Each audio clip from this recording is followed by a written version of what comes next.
So metacognition is the idea that you achieve in meditation, that you are kind of larger than yourself. You're not just in the little habit trail of your thoughts. You're seeing them from a distance.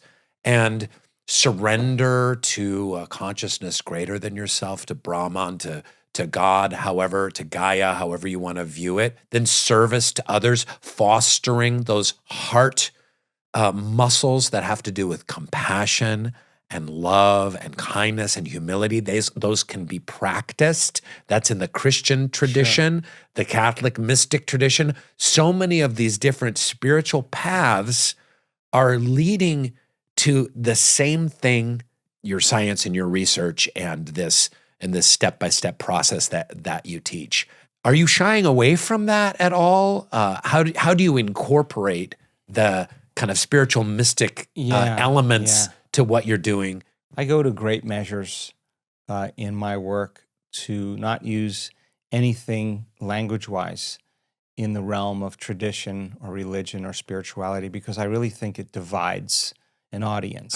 You say a word and the person has an experience. You say soul and they've heard that in church and they're like, oh, fuck that. Whatever, whatever that is. I think that that's language from 2,000 years ago. That's language from 5,000 years ago. That's not the contemporary language. So everybody's got their own meaning based on their own experience or what their wife believes or husband believes. It's just weird. Religious trauma, spiritual trauma. So I don't like to use any of that language. I don't study any form of meditation. It's just not my thing.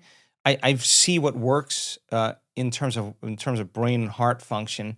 I see what works from our data, and I think that science is that contemporary language, and we use that language and covering some of the similarities, because when we look at our fMRI studies, it is definitely not mindfulness. It's definitely not mindfulness. Mindfulness looks completely different in terms of brain scans. But there's an element of mindfulness to get to that elegant state, right? You have to be present of your thoughts. You have to be aware of them. You can't take that exit because it's going to lead you to a lot of thinking. And you have to notice your breath. You have to regulate your emotions. You got to regulate your state. You got to keep working with laboring for the present moment. So there are, I think truth is truth, right? And I think we have a biology, and this biology is pretty consistent amongst the human species. And so I think there's some universality that's involved here. But I love the idea of renaming everything in a contemporary way that nobody's excluded. The Soul Boom Podcast. Subscribe now on YouTube, Spotify, Apple Podcasts, and wherever else you get your stupid podcasts.